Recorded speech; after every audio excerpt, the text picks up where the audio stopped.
Chapter 9, Fliss. Educational. It's an educational trip. Yes. I haven't asked permission. I haven't given warning. I haven't sat in the headmistress's study and been lectured. I feel that in this instance, the element of surprise is crucial.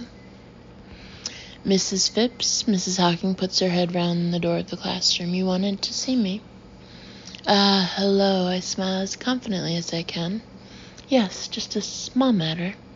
I am going to have to take Noah out of school for a few days to a Greek island. It will be very educational. She frowns off-puttingly. I'm afraid you'll have to ask permission from the headmistress. I understand. I nod. Unfortunately, I don't have time to ask the headmistress, as I understand she's away today. Really, when were you planning to go? Tomorrow. Tomorrow? Mrs. Hawking looks aghast. But we only started term 2 days ago. Yes, I act surprised as though this hadn't occurred to me. Well, I'm afraid it's an emergency. What sort of emergency? A honeymoon-connected sex-related emergency. You know the kind.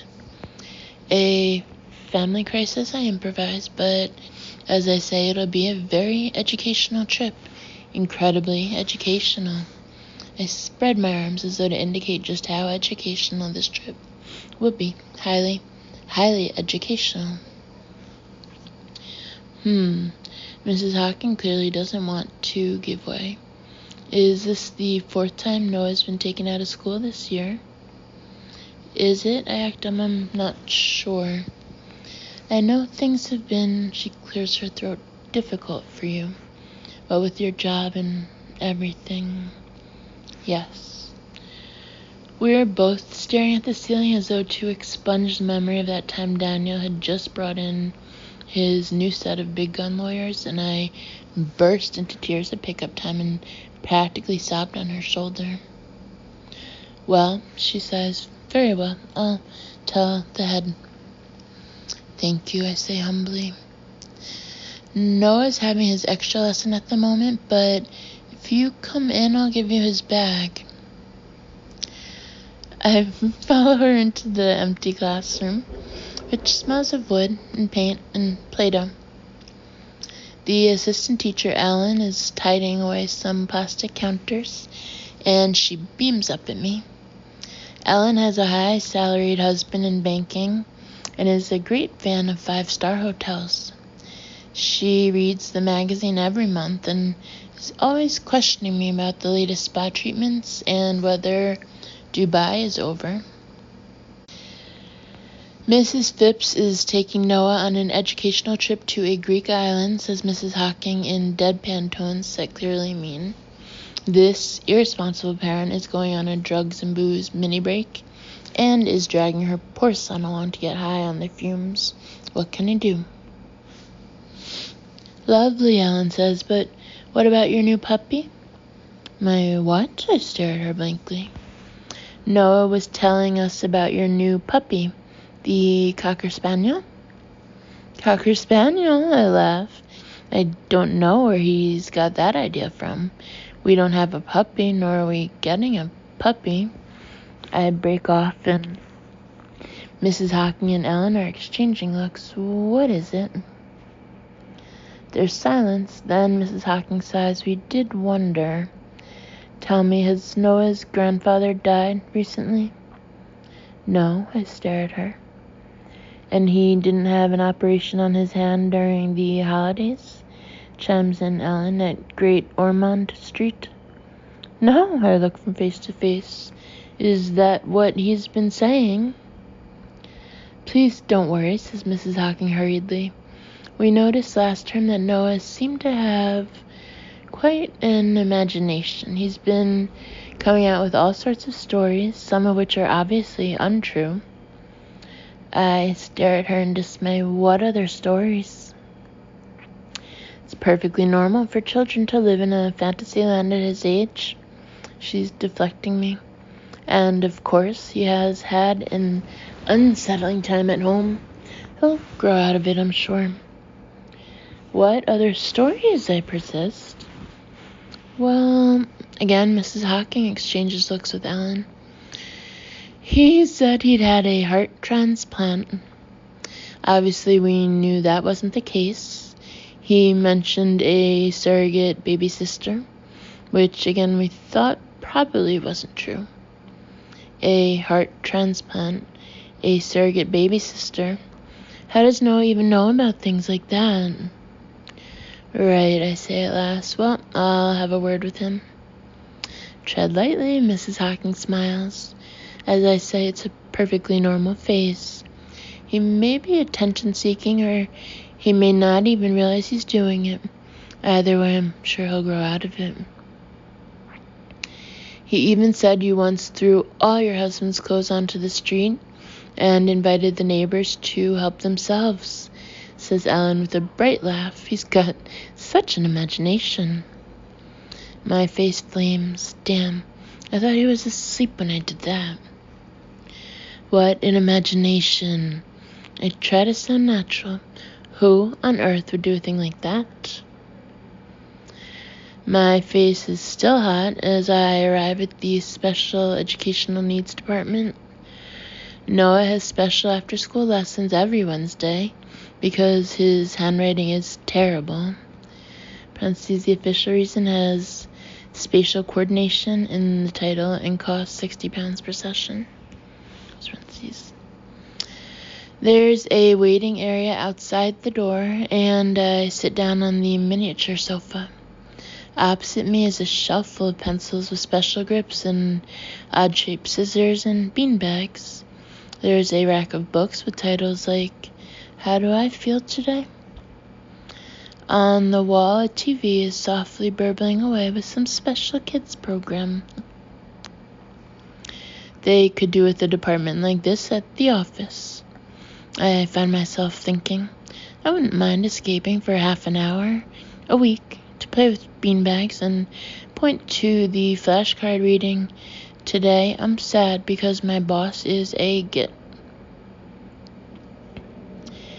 I had an operation at Great Ormond Street. A voice from the TV attracts my attention.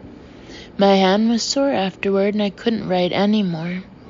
I look up to see a small Asian-looking girl talking to the camera. But Marie helped me learn to write again. Music starts playing and there's a scene of the little girl struggling with a pencil while a woman guides her. The final shot is of the girl beaming proudly while holding up a picture she's drawn. The image fades and I blink at the TV, puzzled. Great Ormond Street, is that coincidence? My mummy is having a surrogate baby. A freckled boy appears on screen as the music changes. At first I felt left out, but now I'm really excited. What? I grab the remote and turn up the volume as Charlie introduces his surrogate baby sister. The piece ends with them all sitting in the garden together. Next up is Romy, who has had a cochlear implant, and then Sarah, whose mummy has had plastic surgery and looks different now. Parentheses, but that's okay. And then David with his new heart. The DVD doesn't have a point to it, I swiftly appreciate. It's a promotional freebie for other DVDs. And it's just running on a loop, one inspirational, heart-churning story after another. I'm almost blinking with tears as each kid tells his or her poignant tale, but I'm seething with frustration too. Did no one think to watch this DVD? Has no one linked Noah's stories to what he's been watching? Now I can run and play, David is saying joyfully to the camera. I can play with Lucy, my new puppy. Lucy is a Cocker Spaniel, of course. The door suddenly opens and Noah is ushered out by the SEN teacher, Mrs. Gregory. Ah, Mrs. Phipps, she says as she does every week. Noah is making very good progress. Great, I smile pleasantly back. Noah, sweetheart, put on your coat. As he heads to the pegs, I turn back to Mrs. Gregory and lower my voice. Mrs. Gregory, I was just watching your interesting DVD. Noah has quite an imagination. I think he may be identifying with the kids shown in it a little too much. Could you possibly turn it off when he's sitting there? Identifying? She looks puzzled. In what way? He told Mrs. Hocking he'd had a heart transplant, I say bluntly, and an operation on his hand in Great Ormond Street. It all came from that DVD. I gesture at the TV. Ah, her face falls. Oh, goodness. No harm done, but maybe you could put on a different DVD or just turn it off. I smile sweetly. Thank you so much. Some children think they're Harry Potter. Trust mine to think he's the star of a self-help DVD. As I walk out with Noah, I squeeze his hand. So, darling, I was watching your teacher's DVD. It's fun to watch stories, isn't it? Stories about other people, I add for emphasis. Noah considers this for a long, thoughtful moment. If your mummy has plastic surgery, he says at last, it doesn't matter, even if she looks different, because she's probably happier now. My smile freezes. Please don't say he's told the teachers I've had plastic surgery and I'm happier now. Absolutely, I try to sound relaxed. Noah, you do know that Mummy hasn't had plastic surgery, don't you? Noah's avoiding my gaze. Oh gosh, what's he said? I'm about to reiterate to him my complete lack of plastic surgery. Francie's one Botox session doesn't count. When my phone bleeps, it's a text from Lottie. Oh gosh, please don't say they've somehow managed it. We're boarding. What do you think of the Mile High Club? Could call baby Miley, XXX. Swiftly I text back, don't be gross. Have a good one, XXX. I stare at my phone for a few seconds after I press send. They won't try to do it on the plane, surely not. Anyway, the airport staff will have put in a discreet call to the cabin crew, warning them about the frisky couple in business. They'll be on the case. I can relax. Still, my heart's thudding. I glance at my watch and feel a renewed frustration at the total crap travel options. 1 direct flight to Mykonos a day. It's insane. I want to be there now. But since I can't, I'm going to do a bit of research. I find it exactly where I expected to, in the box under her bed, stacked with all the others.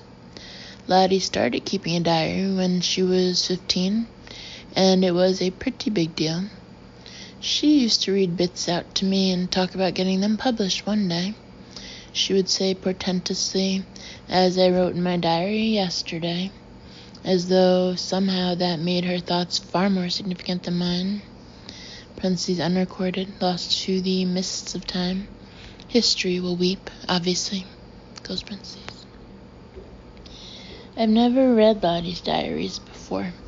I'm a moral person, also I can't be bothered. But I have to know a little about this Ben guy, and this is the only source I can think of. No one will ever know what I did. Noah is safely watching Ben 10 in the kitchen.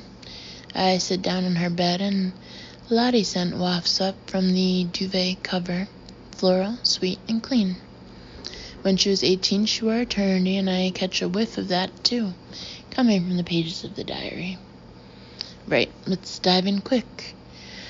I feel very tense and guilty sitting here, even though I'm Lottie's key holder and have a perfect right to be in her flat, and she's on a plane miles away, and anyway, if someone did walk in, I would thrust the diary very quickly under a pillow and say, just here for security reasons. I open the diary at random. Fliss is such a bitch. What? Fuck off, I automatically respond. Okay, that was needless and immature. I shouldn't jump to conclusions. There will be some explanation. I look more closely at the entry. Apparently I wouldn't lend her my denim jacket to take on her gap year trip. Oh, really? I'm a bitch because I wouldn't just hand over my jacket, which I paid for. I'm so outraged I feel like phoning her up right now and having this out. And by the way, where has she written about how I did give her about 6 pairs of flip-flops and never saw them back, and my Chanel sunglasses, because she begged and begged? I stare at the diary, seething gently, then force myself to turn over a few pages. I can't wallow in some 15-year-old argument. I need to skip ahead. I need to get to Ben. As I turn the pages, skimming the text, I almost feel like I'm on her gap year journey with her. First to Paris, and then to the south of France, then Italy, all in bite-sized snippets. It's kind of addictive. I think I might move to Paris when I'm older. Ate too many croissants. Oh gosh, I'm fat. I'm hideous. This guy called tattoos at university and really cool. He's really into existentialism. I should get into that. He said I was a natural. Amazing sunset. Drank too many rum and cokes. Really, really sunburn. Slept with this guy called Pete. Shouldn't have. Made this plan to move to the south of France when we're all like 30. I wish I spoke Italian better. This is where I want to live forever. It's amazing. Ate too many gelati. Ugh, my legs are hideous. Leaving for Greece tomorrow. This place is incredible. Amazing party atmosphere. Like we all just get each other. I could live on feta. Diving in these underwater caves. This guy called Ben. Picnic with some of the guys and Ben. Slept with Ben. Amazing. Lottie? A male voice interrupts my concentration, and I start so violently the diary flies up in the air. I make an instinctive grab for it, then realize that's incriminating. So I draw my hand away sharply and it falls on the floor where I kick it away. Then finally lift my head. Richard. He's standing in the doorway in a raincoat, his hair disheveled and a suitcase in his hand. His face is agitated, and he's definitely looking more young Gordon Brown than young Pierce Brosnan. Where's Lottie? He demands. I'm here for security, I mumble hurriedly, my face blazing with shame, and my eyes darting to the diary. Security. Richard looks at me as though I'm making no sense at all, which, to be fair, I'm not. Where's Lottie? He demands again, more forcefully. What's wrong? I go to her work. No one will tell me where she is. I come here, you're sitting on her bed. Just tell me. He drops his suitcase. Is she ill? Ill? I almost want to laugh hysterically. No, not ill. Richard, what are you doing here? His case has an airline tag on it. He must have come straight from the airport in a dashing, romantic manner. I feel quite sad that Lottie isn't here to see it. I made a mistake, a bad mistake. He strides to the window and stares out a moment, then darts me a look. I don't know how much she tells you. A fair amount, I say diplomatically. I don't think he'll want to hear that she's told me absolutely everything, including his penchant for doing it blindfolded, and her penchant for sexy toys, which she's terrified the cleaner will find. Well, we split up, he says heavily, a few weeks ago. No kidding. Yes, I heard that, I nod. She was very upset. Well, so was I, he wheels around, breathing hard. It came out of nowhere. I thought we were happy together. I thought she was happy. She was happy, but she couldn't see where things were heading. You mean, he hesitates for a long time, marriage. I feel a flick of irritation. I'm not such a huge fan of marriage myself, but he doesn't need to look quite so unenthusiastic. It's not such an outlandish idea, I point out. It is what people do when they love each other. Well, I know, but he makes a face as though we're talking about some freaky hobby pursued by people on freaky reality shows. Now I'm starting to feel furious, If he'd just manned up and bloody well proposed in the first place, none of this would have happened.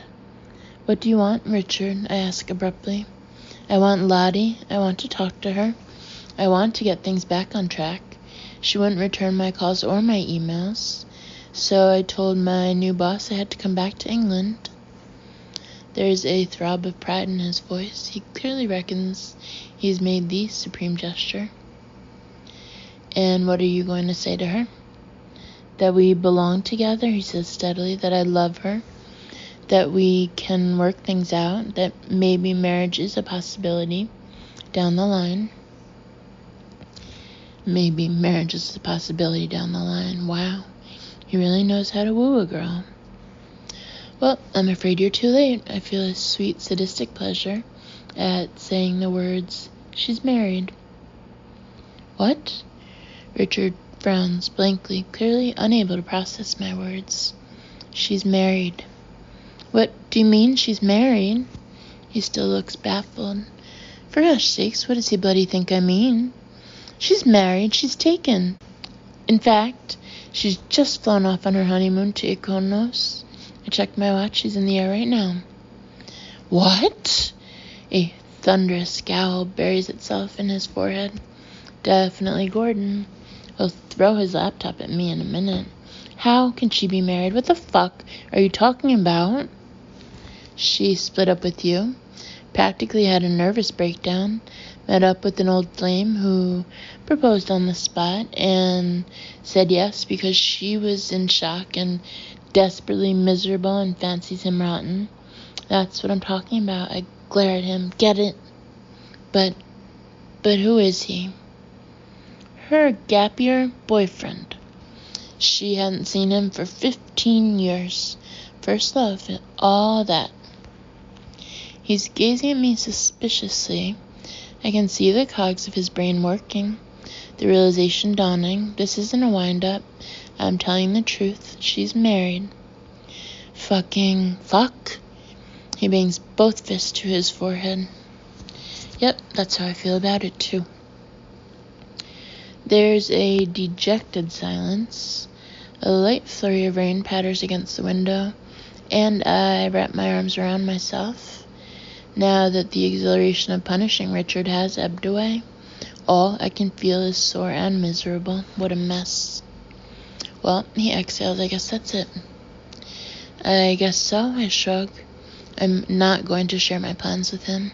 The last thing I need is him interfering or offering stupid suggestions. My priority is to get Lottie off the hook with Ben for her own sake. If Richard wants to make some fresh salvo afterward, that's up to him. So, what do you know about this guy? Richard suddenly emerges from his trance. What's he called? Ben. Ben, he repeats the word suspiciously. I've never heard her talk about a Ben. Well, I shrug again. I know about her other old boyfriends, Jamie and Seamus, and what's his name, the accountant? Julian, I can't help supplying. Exactly, but she's never even mentioned a Ben. Richard's eyes rake the room as though he's trying to find clues. Then they fall on her diary, which is lying half open on the ground. He lifts his gaze to me incredulously. Were you reading her diary? Damn, I should have known Richard would pick up on that. He always notices more than you think he will. Lottie used to say he's like a lion half asleep under a tree, but I think he's more like a bull, 1 minute peacefully grazing, the next charging, head down. I wasn't exactly reading it. I tried to stay poised. I was just doing a little research about this Ben. Richard's eyes focused on me alertly. What did you find out? Nothing much. I've only just got to the bit where they met on Mykonos. He makes a sudden grab for the diary. With a lightning reaction, I reach for it too and seize a corner. We're both gripping it, trying to pull it out of the other's grasp. He's far stronger than I am, but I'm not letting him have her diary. There are limits. I can't believe you'd read your sister's diary. says Richard, trying to wrench it out of my fingers. I can't believe you'd read your girlfriend's diary, I retort breathlessly. Give. At last I managed to yank it away from him and cradle it protectively in my arms. I deserve to know. Richard is glowering at me. If Lottie's chosen this guy over me, I deserve to know who he is. Okay, I snap. I'll read you out a bit. Be patient. I flip through the pages again, fast-forwarding through France and Italy to Iconos. Okay, here we are. Pages and pages full of the word Ben. Ben this, Ben that, Ben. She met him at this guest house they were all staying in. The guest house on Iconos. Richard's face jerks in recognition. But she's told me about that place a million times. The place with the steps where they had the fire and she saved everyone. I mean, that place changed her life. She always says it's the place where she became the person she is today. She has a photo of it somewhere. He looks around the room, then jabs a finger here. We both surveyed the framed picture of Lottie in a swing seat, dressed in a tiny, frilly white skirt and a bikini top with a flower behind her ear. She looks thin and young and radiant. She's never said anything about a guy called Ben, says Richard slowly. Not once. I bite my lip. Well, perhaps she was being selective. I see. He falls into her desk chair, his face moody. Go on, then. I survey Lottie's handwriting again.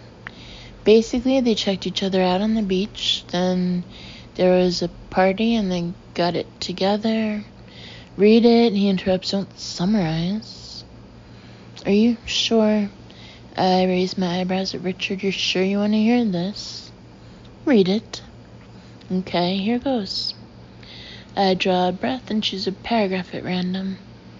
Watched Ben water skiing this morning. Gosh, he's cool.